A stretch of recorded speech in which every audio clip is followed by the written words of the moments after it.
इस टेक्नोलॉजी के जमाने में लोगों को अच्छा खाना और एक्सरसाइज करना बिल्कुल भी पसंद नहीं था। जंक फूड खाने और अच्छे से एक्सरसाइज ना करने से लोगों का वजन दिन पर दिन बढ़ रहा है। मुझे लगता है यह एक अच्छा आइडिया है। विजय जितना इसके बारे में सोच रहा था उतना ही खुशी से पागल हुए जा रहा था।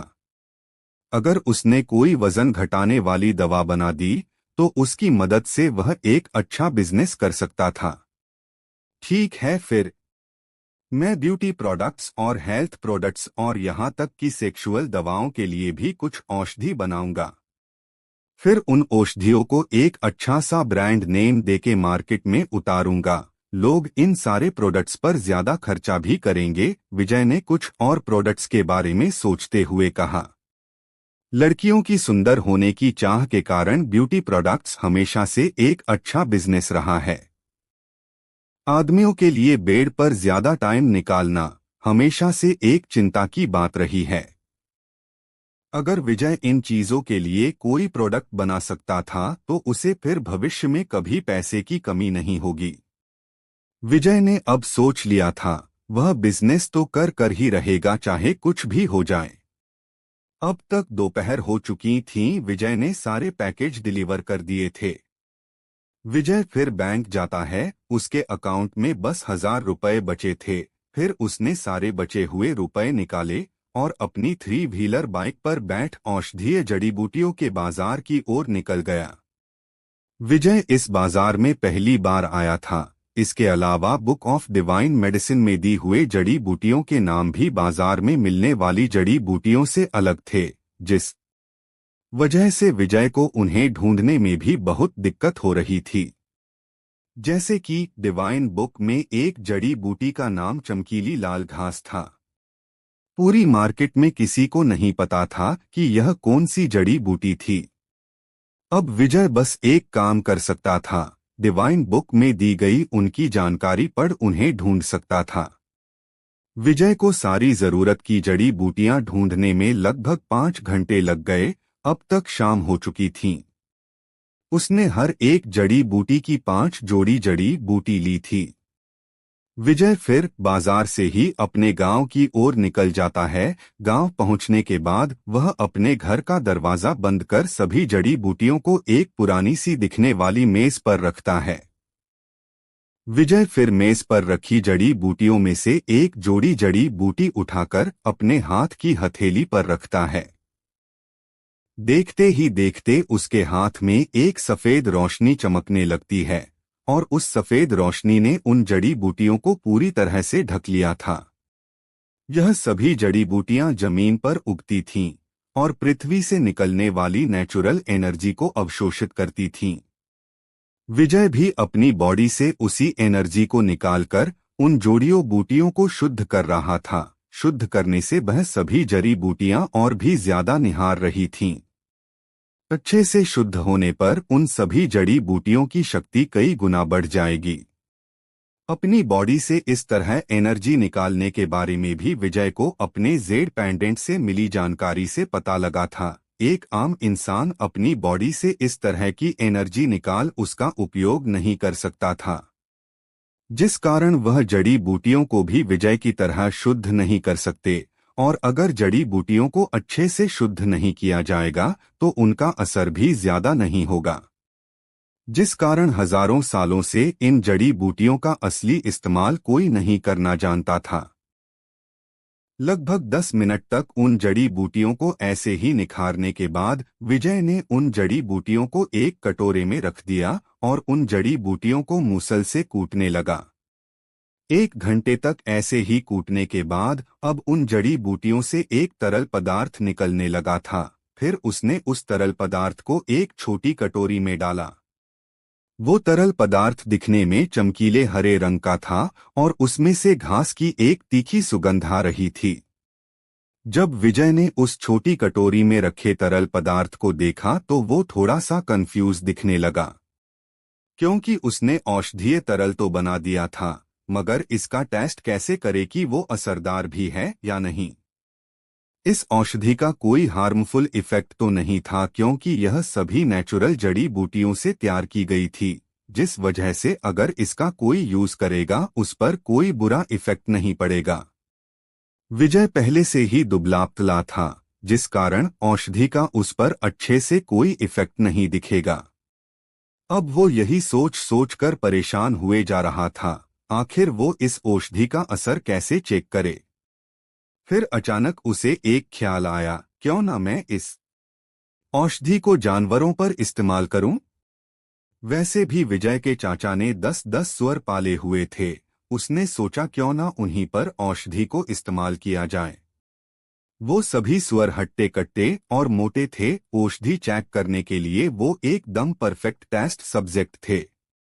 विजय फिर आधी रात में छिपकर सुअर के चारे में औषधि मिला देता है। उस औषधि की गंध काफी सुगंधित थी, जिसे सूंघ सभी सुअर दौड़े दौड़े आए और किसी लालची कुत्ते की तरह उस चारे को चट कर गए।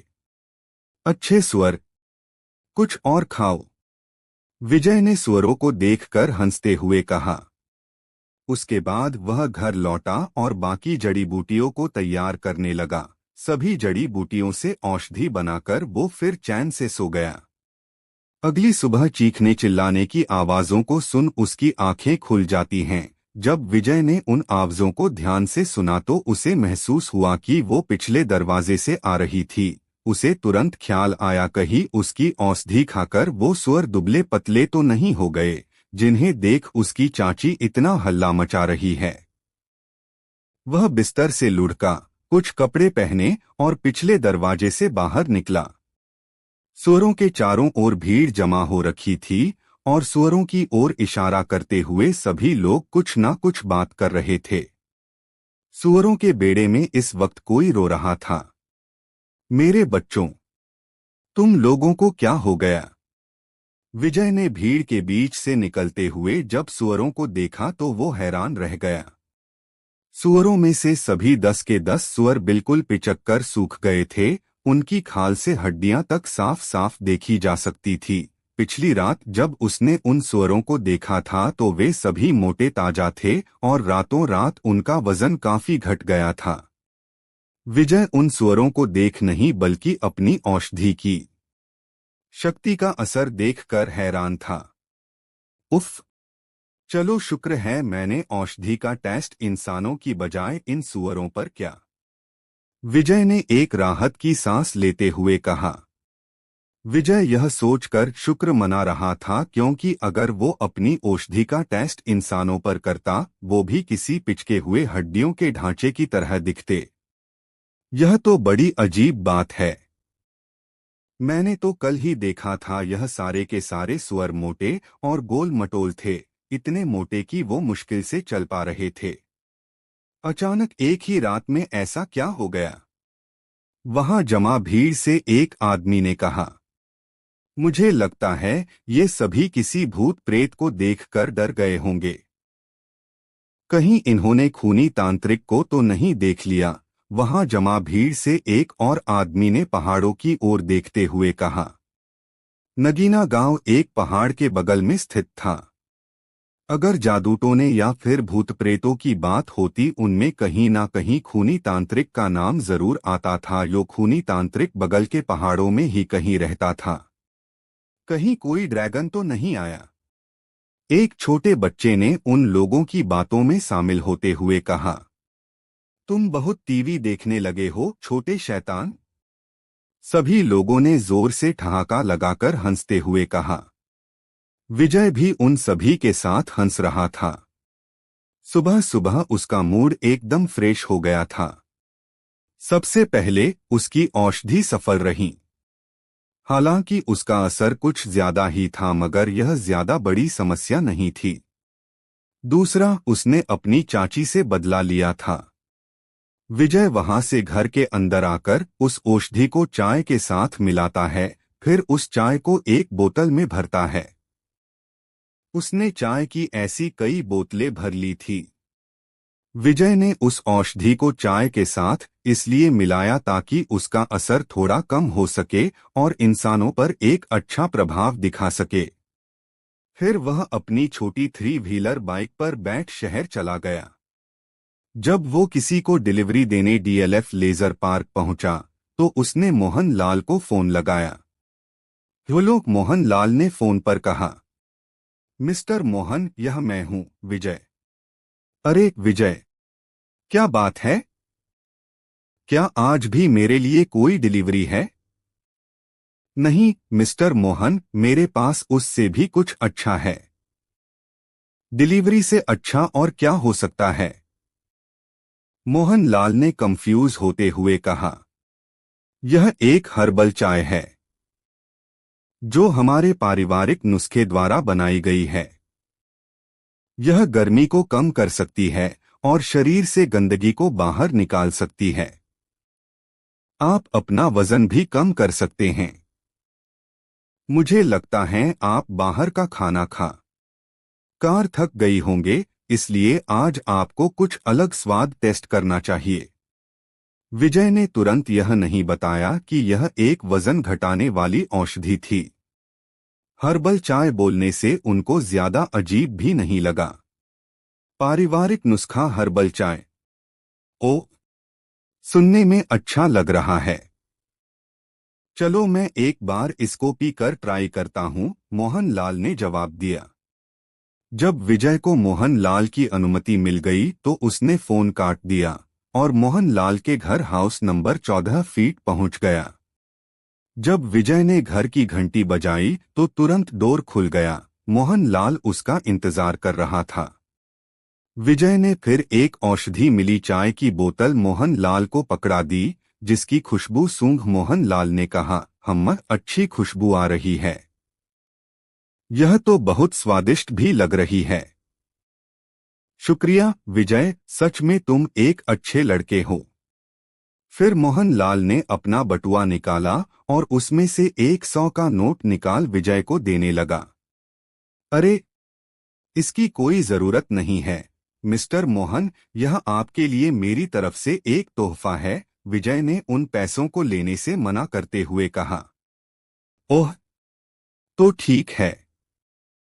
विजय ने जब पैसे लेने से मना कर दिया तो बटुए में पैसों को रखते हुए मोहनलाल ने कहा।